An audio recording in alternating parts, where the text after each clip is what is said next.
नमस्कार प्यारे विद्यार्थियों, स्वागत है आपका एक बार फिर से सफल क्लासेस के ऑनलाइन प्लेटफॉर्म पर।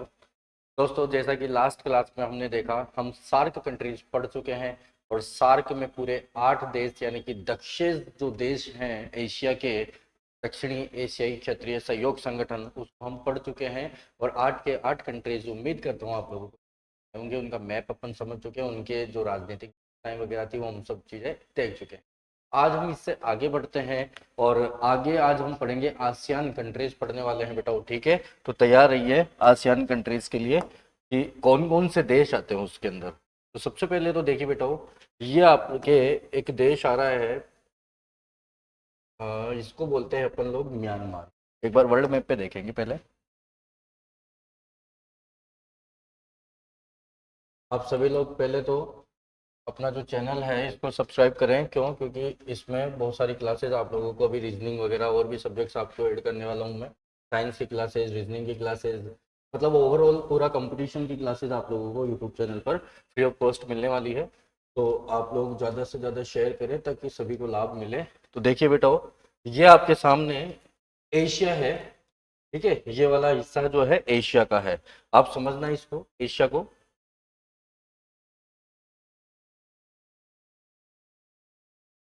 देखो, ये वाला हिस्सा तो जो होगा वो उत्तरी एशिया है, ठीक है? ये कौन सा वाला आ गया? आपका नॉर्थ वाला हिस्सा आ गया। ये वाला जो हिस्सा है वो साउथ वाला हिस्सा है। कल अपन ने देख लिया कि साउथ कंट्रीज यहाँ पर आ गई ना, जैसे कि मालदीव आ गया, श्रीलंका आ गया, भारत आ गया, पाकिस्तान आ गया, अफगानिस्तान आ गया, नेपाल आ गया, भूटान आ गया और बांग्लादेश आ गया। ऐसे करके 8 देश तो हमने पढ़े। सार्क कंट्रीज पढ़े। कौन से पढ़े अपन ने? सार्क कंट्रीज, यानी कि south Asian association for regional corporation, दक्षिणी एशियाई क्षेत्रीय सहयोग संगठन, जिसे हम लोग दक्षेस के नाम से भी जानते हैं, ठीक है? दक्षिण एशियाई क्षेत्रीय सहयोग संगठन के नाम से भी जानते हैं। तो ये 8 देश हमने पढ़े। इसके बाद में देखेंगे इधर की तरफ वाला जो हिस्सा है, ये तो साउथ हो गया। अब ये देखिए, ये भी तो आपका क्या है? ये भी एशिया में आता है पूरा, ठीक है? तो एशिया वाला जो भाग है, तो ये वाली जो दिशा कहलाएगी, आप लोग बताओ कौन सी कहलाएगी? साउथ ईस्ट कहलाएगी। कौन सी दिशा कहलाएगी? साउथ ईस्ट कहलाएगी। ओके, तो साउथ ईस्ट कंट्रीज जो है, ये जो साउथ ईस्ट कंट्रीज है ऑफ एशियन नेशंस, ठीक है? एशिया के जो राष्ट्र हैं कौन से वाले? साउथ ईस्ट के, साउथ ईस्ट एशियन नेशंस, ठीक है? और इन्होंने क्या कर लिया, सभी देशों ने जो इधर साउथ ईस्ट के हैं, उन्होंने अपना एक एसोसिएशन बना लिया। इसलिए इसको क्या कहते हैं? आसियान कंट्रीज कहते हैं, association of south east Asian nations, ठीक है? तो ये आसियान है, आसियान कंट्रीज इनको बोलते हैं अपन लोग, ठीक है बेटा? तो ये कौन कौन से देश आएंगे? तो आसियान में टोटल आते हैं 10 देश। सार्क में कितने हैं? 8। 8 आपको याद हो गए। अब आते हैं हम 10 देशों पर जो कि आसियान कंट्रीज कहलाती है। मैप में देखेंगे गौर से।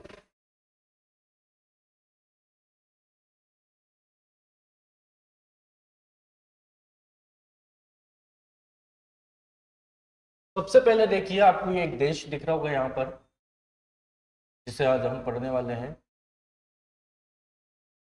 यह है बर्मा, यानी कि म्यांमार। वर्तमान में इसको म्यांमार कहते हैं, पहले इसका पुराना नाम बर्मा था। इसके बाद में इसी के पास में एक और देश है बेटा, यहाँ पर इसे बोलते हैं हम लोग थाईलैंड। 2 देश हो गए। एक तो कौन सा हो गया? बर्मा हो गया। एक हो गया आपका थाईलैंड हो गया। इसके बाद में यहाँ जो हिस्सा है, ये वाला देखिए, ये वाला जो हिस्सा है आपको दिखाई दे रहा है, ये पहले पूरा एक ही पार्ट था। बाद में क्या हो गया, यहाँ पर फ्रांस का अधिकार था। किसका अधिकार था? फ्रांस का, ठीक है? तो इसने क्या किया, जब यहाँ से जा रहे थे फ्रांस वाले, तो इन्होंने इस भाग को 3 भागों में बांट दिया। एक तो है लाओस, एक है कंबोडिया और एक है वियतनाम। अभी अपन एक एक को अच्छे से मैप में समझेंगे। तो आप समझना, यहाँ पर है लाओस, ये लाओस है, ये कंबोडिया है और ये पूरा का पूरा वियतनाम है। ऐसे करके 3 भागों में इसको बांट दिया, ठीक है? ये फ्रेंच ईस्ट इंडिया है, ठीक है? फ्रेंच ईस्ट इंडिया इनको बोलते हैं। तो तीनों देश आप लोगों के बिल्कुल पास पास में है। तो देखो, बर्मा आ गया, यानी कि म्यांमार आ गया, थाईलैंड आ गया, लाओस आ गया, कंबोडिया आ गया और ये वियतनाम आ गया, ठीक है? ऐसे करके कितने देश हो गए? 5 देश हो गए। इसके बाद में देखेंगे बेटा, नीचे आते हैं थोड़ा सा, तो अपने को 2 देश और दिखेंगे। एक तो दिखेगा आपको ये वाला, ठीक है? ये वाला हिस्सा। और एक दिखेगा आपको ये वाला हिस्सा, ऐसे करके, ठीक है, ये वाला हिस्सा पूरा और एक ये वाला हिस्सा। तो ये दोनों के दोनों जो है क्या है, ये मलेशिया है, दोनों के दोनों क्या है, मलेशिया है। आधा मलेशिया इधर है, आधा मलेशिया इधर है। इसके बाद में जो एक पूरा देश है वो द्वीपों का समूह है पूरा का पूरा, ये इंडोनेशिया है बेटा। कौन सा है, इंडोनेशिया है। तो इंडोनेशिया भी क्या आ जाएगा, इसमें आ जाएगा। उसके बाद में नेक्स्ट आ जाता है यहाँ पर फिलीपींस आ जाता है, ठीक है, ये आपके फिलीपींस है। तो ऐसे करके अभी क्या सारे द्वीप ही द्वीप है, इसलिए कटे पटे से आपको दिख रहे होंगे कि सर प्रॉपर मैप नहीं है क्या। प्रॉपर मैप कैसे आएगा, क्योंकि सारे द्वीप है। जब इनका पर्टिकुलर अपन गूगल से मैप निकालते हैं तब प्रॉपर मैप अपने को दिखाई देता है। बाकी वर्ल्ड के मैप में ही अपने को द्वीपों के रूप में दिखाई देते हैं, क्योंकि सारे देश द्वीप ही हैं। सबसे बड़ा देखो द्वीपों वाला देश इंडोनेशिया है। 13,000 के समथिंग इसमें क्या है, टोटल द्वीप है इंडोनेशिया में। बहुत बड़ी बात है ये, कि ये तो पूरा द्वीप ही द्वीप है ना। तो आप लोगों को देखो आसियान कंट्रीज में, पहले तो सारे कंट्रीज एक बार वापस से रिपीट करते हैं। सबसे पहले आएगा मालदीव, उसके बाद में श्रीलंका, भारत, पाकिस्तान, अफगानिस्तान, नेपाल, भूटान, बांग्लादेश। पूरे 8 सारे कंट्रीज याद हो गए। कौन कौन से हुए, वापस से रिपीट करेंगे। मालदीव, श्रीलंका, भारत, पाकिस्तान, अफगानिस्तान, नेपाल, भूटान और एक कौन सा बच गया अपना, बांग्लादेश। ठीक है, ऐसे करके 8 तो सारे कंट्रीज थे। अब आते हैं अपन कौन से देशों पे, आसियान कंट्रीज पे। सबसे पहले मैंने कौन सा बताया आपको, म्यांमार बताया। कौन सा, म्यांमार, सबसे पहला म्यांमार। दूसरा कौन सा बताया मैंने आपको, यहाँ पर पास में ही है आपके, ये थाईलैंड। ठीक है, सफेद हाथियों का देश थाईलैंड। एशिया में सबसे ज्यादा पर्यटन का भी देखेंगे तो थाईलैंड में जाते हैं लोग वहां घूमने के लिए। तीसरा आता है आपके लाओस। लाओस के बाद में चौथा आता है कंबोडिया। कंबोडिया के बाद में पांचवा जो देश है वो आ जाएगा आपके वियतनाम। ठीक है, उसके बाद में छठे नंबर पर आता है आपका मलेशिया। ठीक है, मलेशिया हो गया। अब आप देखिए मलेशिया के अंदर ये जो नक्शा बताया था मैंने, मलेशिया यहीं पर ही इन्हीं में से 2 देश टूटे हैं। एक तो यहाँ पर टूट गया है सिंगापुर। कौन सा, सिंगापुर। और एक यहाँ पर जो है इधर वाला जो भाग है इसका पूर्वी जो मलेशिया है इसके अंदर से टूटा बुरनई। ठीक है, तो 7वां जो देश होगा वो होगा आपका सिंगापुर। 8वां देश होगा आसियान कंट्रीज का, वो होगा ब्रुनई। ठीक है, अब बचे हैं आपके 2 देश और। तो एक पूरा मलेशिया हो गया ये, और यहां पर हो गया आपका फिलीपींस। तो 9वां जो देश है वो है इंडोनेशिया। मसालों का देश भी कहते हैं इसको, द्वीपों का देश भी कहते हैं इसको। और लास्ट में जो आपका आखिरी जो देश है वो है फिलीपींस। ऐसे करके टोटल आसियान कंट्रीज कितने हैं, 10। समझ में आ रहा होगा आपको। सारे के सारे एक बार वापस से मेरे साथ में रिपीट करेंगे।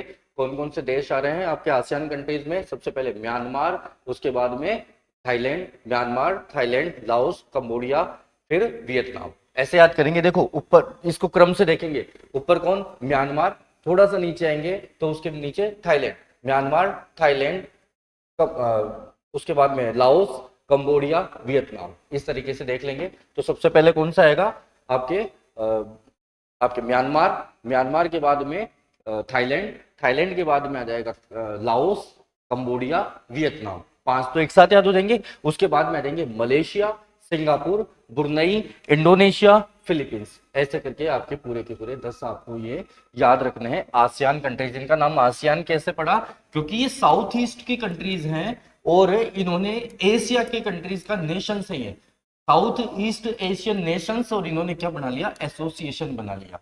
ठीक है, एक और देश है यहां पर आ जाता है, लेकिन वो किसी का हिस्सा है नहीं बेटो, वो आसियान कंट्रीज का हिस्सा नहीं है, लेकिन इधर ही पड़ता है, एशिया का ये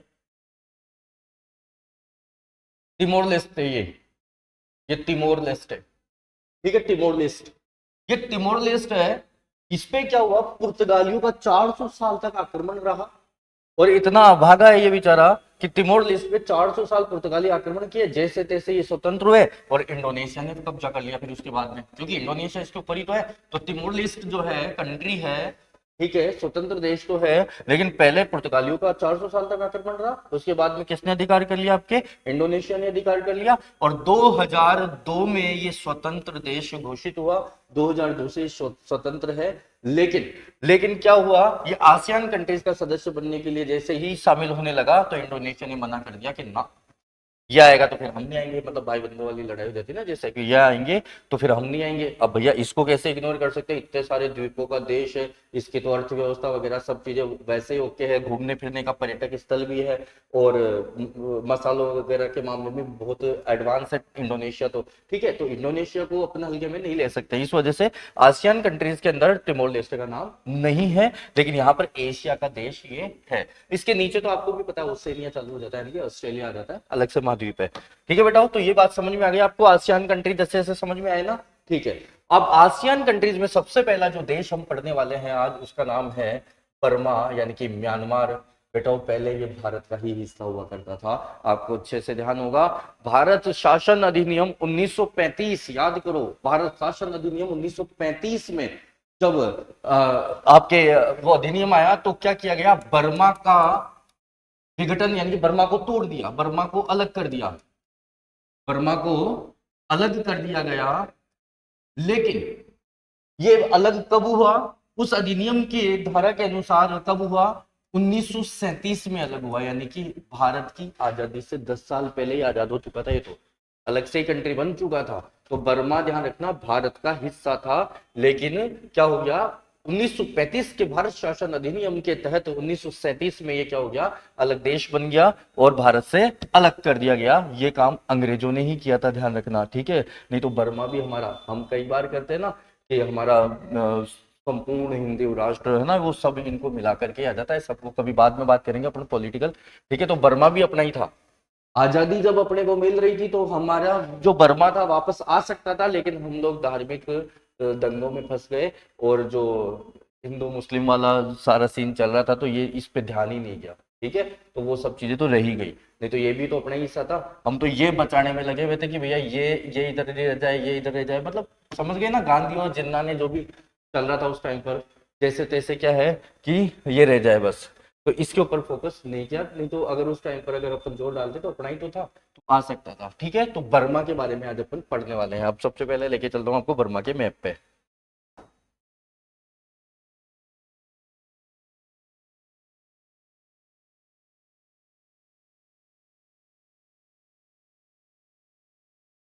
ये देखिए म्यांमार, आप देखेंगे इधर की तरफ आपको इंडिया दिखाई दे रहा होगा, यानी कि बर्मा की इंडिया से सीमा लगती है। ये देखो ये इंडिया ही है पूरा।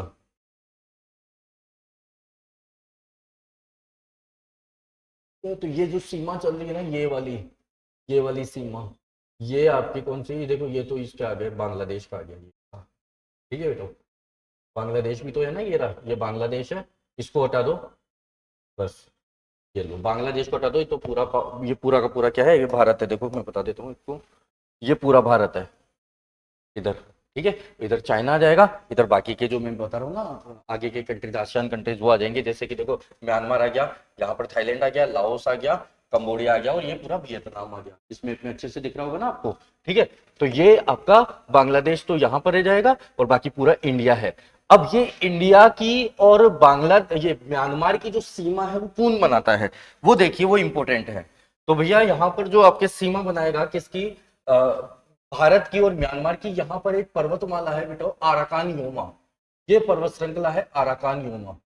कौन सा पर्वत है, आराकान योमा। बहुत बार एग्जाम में क्वेश्चन आ चुका है, आराकान योमा पर्वत जो है किस किस के बीच में सीमा रेखा का कार्य करता है, तो ये म्यांमार और भारत के बीच में सीमा रेखा बनाता है आराकान योमा। वेरी इंपॉर्टेंट है बेटा। ठीक है, सबसे पहली तो बात ये है, देखो अराकान योमा हिमालय का बिल्कुल पूर्वी भाग है। हिमालय इधर से देखें, अगर अपन देखें मुख्य हिमालय की बात करें, जब हम भारत का भौतिक प्रदेश पढ़ते हैं और उसके अंदर ये अपना उत्तरी पर्वतीय प्रदेश पढ़ते हैं, उसके अंदर अपन देखते हैं तो ट्रांस हिमालय होता है, एक मैन हिमालय होता है, और दूसरा पूर्वांचल होता है। ठीक है, तो मैन हिमालय का जो भाग है वो कहाँ से शुरू होता है, नंगा पर्वत से शुरू होता है इधर पश्चिम में, और उधर की तरफ अराकान योमा में समाप्त होता है। तो यहाँ पर ये अराकान योमा पर्वतमाला है, हिमालय की पर्वतमाला है। ठीक है, समझ में आ गई ये बात। तो यहाँ पर भारत की सीमा किससे लगती है, म्यांमार से लगती है, और कौन लगाता है, अराकान योमा पर्वत माला लगाती है। ठीक है, दूसरी बात, बात करते हैं इसके म्यांमार के अंदर राजधानी की। तो म्यांमार की जो राजधानी थी, पहले यहाँ पर नीचे की ओर आपको दिखेगा, यहाँ पर यंगून लिखा हुआ है, कौन सी जगह, यंगून। लेकिन पहले इसका नाम क्या था, रंगून था। दूसरे मैप में लेके चलता हूं मैं आपको,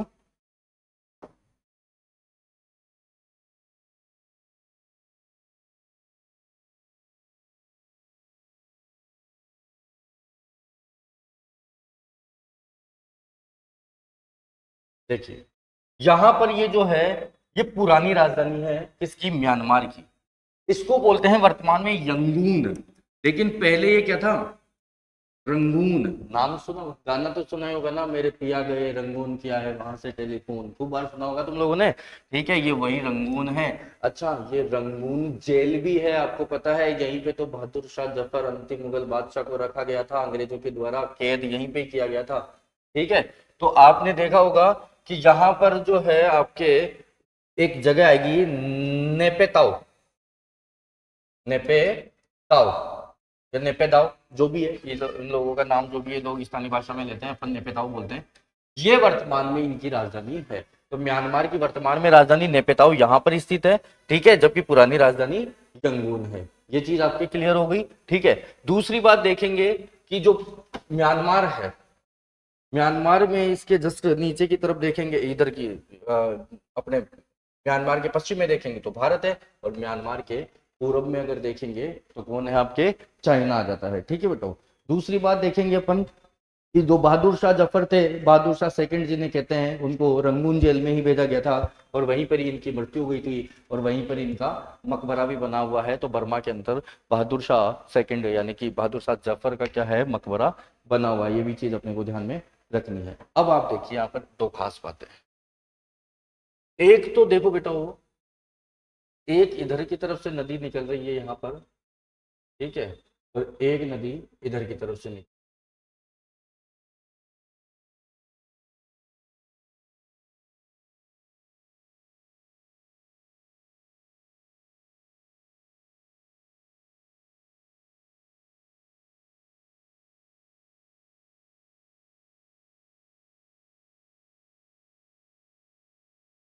ठीक है, इसमें नाम नहीं दे रखा नदी का, बाकी मैं बता देता हूँ आपको मैप में। दो नदियां हैं, और दोनों नदियों के बीच में क्या है, एक पठार है। ये यूपीएससी का प्रश्न है। आप जब चाहो तो आप लोग क्या कर लेना, चेक कर लेना यूपीएससी के पेपरों में, कि एक प्रश्न आया एक बार कि यहाँ पर एक नदी बनाई इन्होंने। कौन सी नदियां थी, एक तो नदी थी यहाँ पर इरावती नदी, और एक थी शालवीन नदी। ठीक है, जैसे कि एक नदी ये आ गई इरावती, और इधर आ गई एक शालवीन नदी। प्रश्न आया, यहाँ पर लिखा इन्होंने इरावती, इधर लिखा शालवीन, और यहां पर लिखा पठार। लेकिन कौन सा पठार, क्वेश्चन मार्क। अब ऑप्शन आ गए कि कौन सा पठार है यहाँ पर स्थित है, तो अपने को ऑप्शन में कहीं ना कहीं मिलेगा शान का पठार। कौन सा पठार, शान का पठार। बस ये खास बात है, प्रश्न आ चुका है एग्जाम में यूपीएससी में, कि एक नदी यहाँ पर गुजर रही है, कौन सी, इरावती नदी। यहाँ पर ये रही इरावती नदी। ठीक है, इरावती नदी है, और दूसरी कौन सी है, शालवीन नदी। ये रही, देखो दो नदियां हैं, इरावती नदी और शालवीन नदी। ये दो नदियां हैं, इनके बीच में जो पठार है वो शान का पठार है। कौन सा पठार, शान का पठार। वेरी इंपॉर्टेंट है, ये प्रश्न एग्जाम में आ चुका है, इसलिए बोल रहा हूँ। कौन सी नदियां बताई मैंने, ये इरावती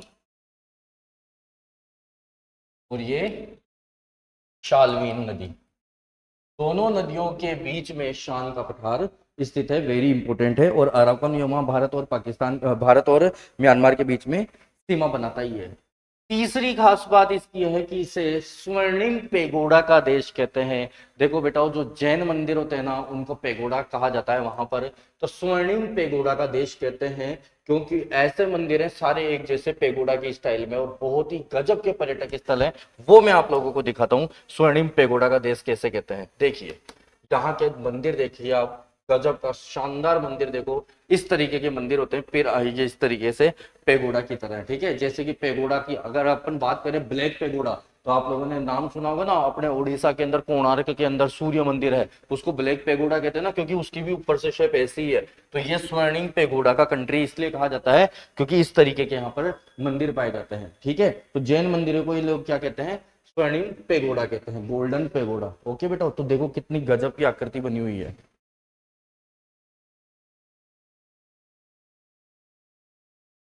बात करते हैं धर्म की, तो धर्म यहाँ पर सबसे ज्यादा जो है वो कौन सा है, बौद्ध धर्म है। एक देखिए यहाँ पर, एक और बताता हूँ, एक और तस्वीर देखो, गोल्डन पेगोडा। ये इस तरीके के शानदार मंदिर है, इसीलिए इसको गोल्डन पेगोडा यानी कि स्वर्णिम पेगोडा का देश कहते हैं। ठीक है, दिखाई दे रहा है, देखो नाइट में व्यू देखिए कितना गजब का शहर है। तो पर्यटन की दृष्टि से बहुत अच्छा है वैसे। ठीक है, कौन सा देश पढ़ रहे हैं अपन? म्यांमार पढ़ रहे हैं।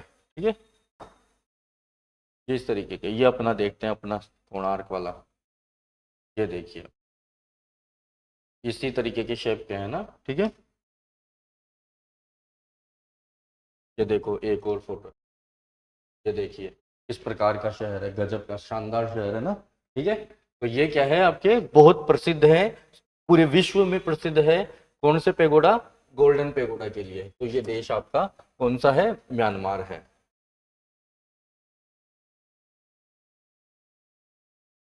आगे देखिए, म्यांमार की बात करें तो म्यांमार में आपको बता दिया बौद्ध धर्म की अधिकता है।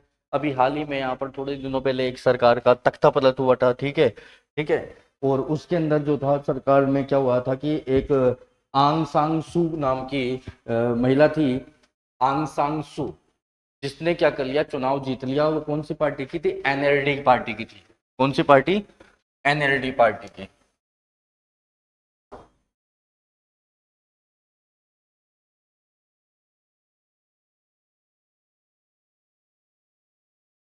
एनएलडी पार्टी, एनएलडी का मतलब होता है बेटा वो national league for democracy, national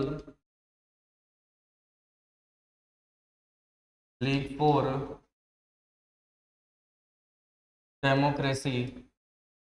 इस पार्टी की जो थी आंग सांग सू, उसने 87% बहुमत हासिल किया। यहाँ की आर्मी ने मना कर दिया कि ये तो फर्जीवाड़ा है। क्या कर दिया इसको?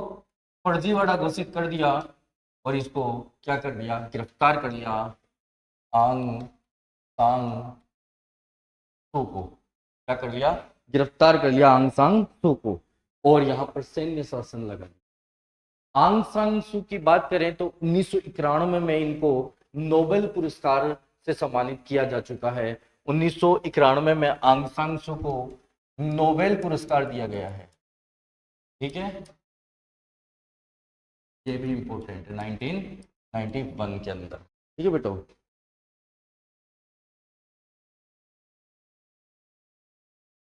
बाकी अमेरिका वगैरह ने क्या किया, इसका विरोध भी किया कि भैया ये सैन्य शासन को हटाओ।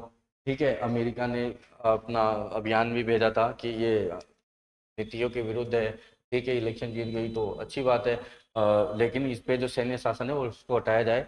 लेकिन इसमें अपने चीन और रूस ने क्या कर दिया, वीटो पावर ला करके और वापस से लौटा दिया कि ठीक है फर्जीवाड़ा हुआ है, ऐसी कोई बात थी। ठीक है, तो यहाँ की थोड़ा पॉलिटिकल इश्यूज भी चल रहे थे। तो ये आपका जो था क्या था, आपके कौन सा देश था बेटा वो?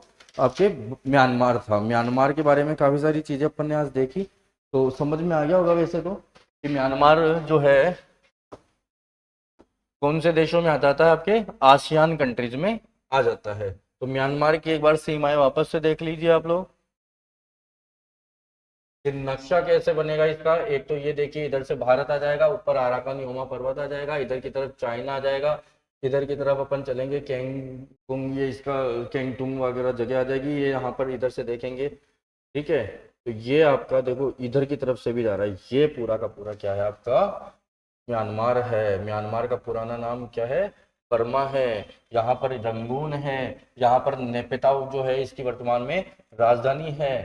ठीक है, ये चीजें आपको ध्यान में रखनी है। ओके, तो ये आपका म्यांमार था। कल मैं आपको थाईलैंड, लाओस, कंबोडिया, वियतनाम, लगभग जितने हो पाएंगे उतने देश कवर करवाऊंगा। ठीक है, फिलहाल के लिए इतना काफी है आज। तो आप लोग, एक तो आपको बता ही दिया मैंने कि अच्छे से पढ़ाई कर रहे हो है ना, मैप वगैरह की अच्छे से पढ़ाई कर ही रहो। कुछ बच्चे जो कंटिन्यू मतलब क्लासेस नहीं ले पा रहे हैं, घर से बैठ करके पढ़ाई कर रहे हैं, उनके लिए तो बहुत स्वर्णिम अवसर है। और बेटा आप जिसकी भी तैयारी करो, आप चाहे बैंक की तैयारी करो, आप चाहे चाहे से हाईकोर्ट एलडीसी की भर्ती राजस्थान में आने वाली उसकी तैयारी करो। ठीक है, तो बढ़िया जी जान लगा करके जैसे भी जो भी काम करो, दिन में कुछ और काम करो, लेकिन नाइट में अपना पढ़ाई को बिल्कुल भी है ना मतलब इग्नोर मत करना। और मेरा जो लक्ष्य है आप लोगों को नौकरी लगवाने का, कि कैसे भी करके चलो ठीक है, कुछ गरीब बच्चे नहीं पढ़ पाते हैं तो उनके लिए मैं रीजनिंग वगैरह की क्लासेस वगैरह सब सेट करने वाला हूँ कुछ दिनों के अंदर अंदर। आप लोगों से बस मैं ये उम्मीद करता हूँ कि ये जो आपका सिलेक्शन रेशियो है वो कोचिंग का बढ़ना चाहिए कैसे भी करके। आगरा रोड पे बैठा हो इतनी सुविधाएं देने वाला इंसान मैंने तो शायद देखा नहीं है कि भाई मेरी जितनी कोई सुविधाएं आपको दे रहा हो। अब इतना सब कुछ करने के बावजूद भी अगर आप लोग नहीं पढ़ते हो तो फिर उसका कोई इलाज नहीं है। बहुत सारी भर्तियां हैं, बहुत सारी भर्तियां हैं। ठीक है, तो हिम्मत और जो जुनून है वो बरकरार रखें। आप लोगों की जल्दी ही सरकारी नौकरी लगेगी, ऐसी मेरी शुभकामनाएं हैं। ठीक है, तो मिलते हैं आपसे अगले वीडियो के अंदर। तब तक के लिए टाटा बाय बाय।